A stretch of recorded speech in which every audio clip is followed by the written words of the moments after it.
السلام عليكم. اليوم غنشارك معكم هاد لي طاغ ديال لي فخوي اللي كيجيو لذاذين وحسن من ديال الباتيسري. درت هنايا نص سيطور ديال الحليب، 2 معالق ديال الكريم باتيسير، 2 معالق ديال السكر.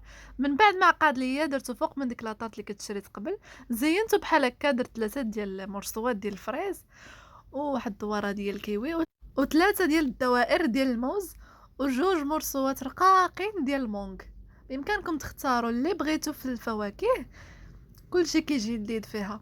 من بعد درت ناباج فوق منها، كتاخدوا شويه ديال الماء مع السكر كلاصي باش كيخلي هذاك الفواكه كيشدوا اللون ديالهم وما كيكحالوش.